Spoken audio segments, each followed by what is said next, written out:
नमस्कार, मैं हूं आनंदेश्वर और आप देख रहे हैं सियासत से जुड़ी हमारी सीरीज हुकूमत। आज हम बात करने वाले हैं जोशीमठ में मकानों में दरार पड़ने के पीछे का रहस्य के बारे में। उत्तराखंड के जोशीमठ क्षेत्र में भूमि धंसने के कारण मकानों में दरार पड़ने की बढ़ती संख्या को देखते हुए उच्चतम न्यायालय ने इस मामले में याचिकाओं पर सुनवाई के लिए 16 जनवरी की तारीख तय की है। पूरे मामले को समझने से पहले आइए थोड़ा जोशीमठ के इतिहास पर नजर डालते हैं। विष्णु के अवतार माने जाने वाले कत्यूरी राजा द्वारा बसाए गए पहाड़ों में खूबसूरत शहर जोशीमठ की जो दयनीय दशा हुई है वो मानव और कुदरत के तालमेल के बिगड़ते स्वरूप का सबसे बड़ा उदाहरण है। जोशीमठ का नाम कभी कीर्तिपुर हुआ करता था, जो कत्यूरियों के साम्राज्य की राजधानी भी था। बाद में शंकराचार्य द्वारा वहां पर मठ की स्थापना के बाद उसे ज्योति मठ के नाम से जाना जाने लगा, जो बाद में बदलकर जोशीमठ हो गया। चमोली जनपद में स्थित इस शहर के घर धंस रहे हैं। वैज्ञानिक और विशेषज्ञ बताते हैं कि जिस ढाल पर यह ऐतिहासिक नगर बसा हुआ है वह एक बेहद प्राचीन भूस्खलन के परिणाम स्वरूप इकट्ठा हुए मलबे के ढेर से बना है। इसका अर्थ यह हुआ कि इस नगर के घर जिस धरती पर बने हुए हैं उसके ठीक नीचे की सतह पर ठोस चट्टानें नहीं, रेत, मिट्टी और कंकड़ पत्थर भरे हैं। ऐसी धरती पर बहुत अधिक बोझ बर्दाश्त नहीं कर पाती और धंसने लगती है।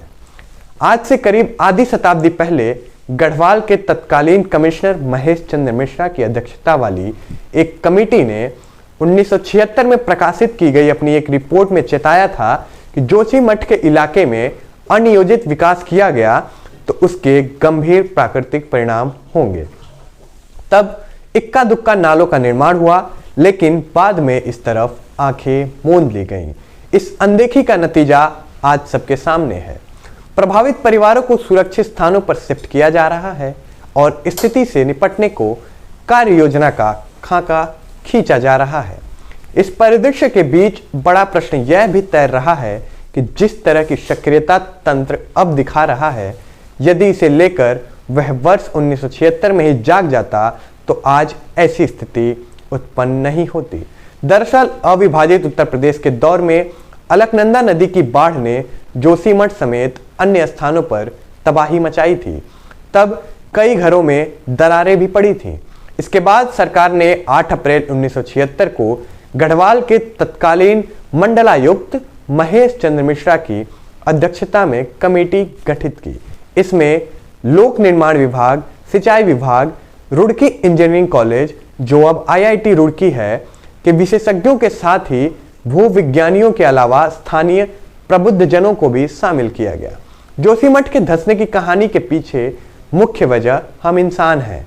पहाड़ों के इकोसिस्टम को बिगाड़ने में मुख्य किरदार हम इंसानों ने निभाया है, लेकिन सांस्कृतिक, धार्मिक और रणनीतिक तौर पर प्रसिद्ध जोशीमठ जल्द ही इतिहास में याद किया जाएगा।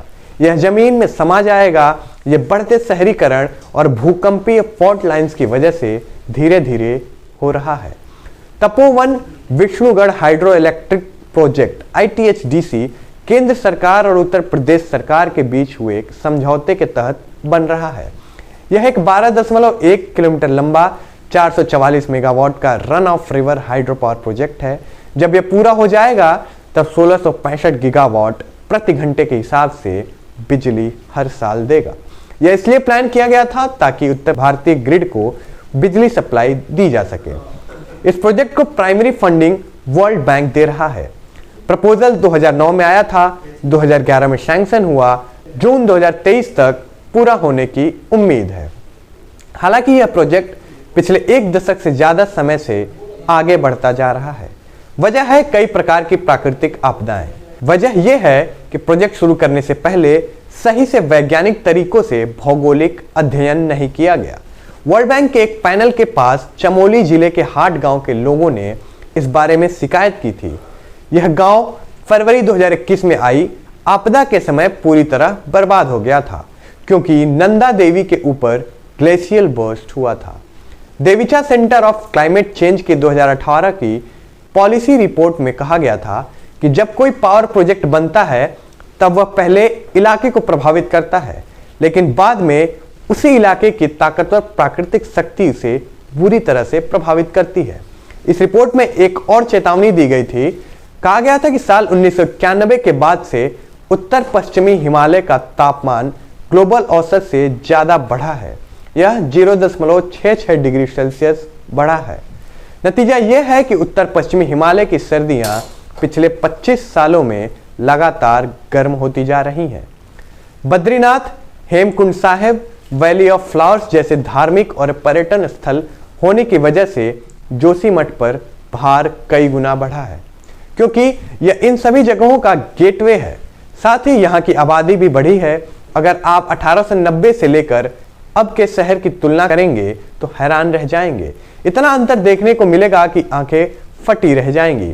प्राकृतिक भौगोलिक असंतुलन, जंगलों का कटाव, अवैज्ञानिक तरीके से शहरीकरण, बेतरतीब निर्माण, तेज धमाके और ड्रिलिंग आदि ने मिलकर जोशीमठ की हालत खराब कर दी है। प्राकृतिक वजह जैसे नदियों से हो रहा कटाव, 1976 की मिश्रा कमेटी की रिपोर्ट देखें तो पता चलता है कि धौली गंगा और अलकनंदा जोशीमठ को नीचे नीचे काट रही थी। ये भूस्खलन की स्थिति पैदा कर रही थी। फरवरी 2021 में जब ऋषि गंगा फ्लैश फ्लड आया तो जोशीमठ के नीचे से काफी मिट्टी खिसक गई। वजह तेज धार से बहती नदी का बहाव था। दूसरी वजह है शहरों में बिना प्लानिंग के बना ड्रेनेज सिस्टम। पर्यटन स्थल होने की वजह से कमर्शियल इमारतें तेजी से बनती चली गईं। ड्रेनेज फ्लो बिगड़ता चला गया। गंदा पानी रिसता रहा। जमीन अंदर से खोखली होती रही। प्राचीन मलबे को धंसाती रही, कमजोर करती रही। भूविज्ञानियों का कहना है कि कई दरारों की वजह से तो पानी का रिसाव और सीवेज सिस्टम है, यह भी पहाड़ के ऊपर की तरफ से हो रहा है। पिछले साल सर्वे करने वाले वैज्ञानिकों ने अभी यही कठिनाई बताई है। अधिकारियों ने बताया कि जोशीमठ में 600 से अधिक इमारतों में दरार आ गई है। जो सबसे अधिक क्षतिग्रस्त हैं उन्हें ध्वस्त कर दिया जाएगा। जोशीमठ और आसपास के क्षेत्रों में निर्माण गतिविधियों पर प्रतिबंध लगा दिया गया है। गृह मंत्रालय के एक वरिष्ठ अधिकारी ने एनडीटीवी को बताया कि लगभग 4000 लोगों को सुरक्षित क्षेत्रों में स्थानांतरित कर दिया गया है। उन्होंने कहा, ऐसा लगता है कि जोशीमठ का 30% हिस्सा प्रभावित है। एक विशेषज्ञ समिति द्वारा एक रिपोर्ट तैयार की जा रही है और इसे प्रधानमंत्री कार्यालय को सौंपा जाएगा। जोशीमठ प्रमुख तीर्थ स्थलों का प्रवेश द्वार भी है। विशेषज्ञों ने खतरनाक स्थिति के लिए पनबिजली परियोजनाओं सहित अनियोजित बुनियादी ढांचे के विकास को जिम्मेदार ठहराया है। हालांकि कई लोगों ने यह माना है कि एनटीपीसी की पनबिजली परियोजना ही इसका कारण है। जोशीमठ के लोगों ने कहा कि उन्होंने पिछले महीने 3 बार मुख्यमंत्री को एनटीपीसी परियोजना की सुरंगों में विस्फोटों के प्रभाव के बारे में चेतावनी देते हुए लिखा था। हालांकि एनटीपीसी ने अपनी परियोजना और जोशीमठ की स्थिति के बीच किसी भी संबंध से इनकार किया है। ढहती जिंदगियों, गिरती इमारतों और अस्तित्व के मिट जाने के खतरे से जूझता जोशीमठ कैसे बचेगा, इस पर अधिक विमर्श की आवश्यकता है। न्यायालय का फैसला इसमें अहम होगा, जहां पर्यावरण, जिंदगियों और विकास के बीच तालमेल बैठाने की कोशिश होगी। पर समय सबसे अहम होगा। कदम आवश्यक है और शीघ्र आवश्यक है। तो ये थी जोशीमठ पर हमारी रिपोर्ट। ऐसे ही और रोचक जानकारियों के लिए देखते रहिए द लोकदूत। धन्यवाद।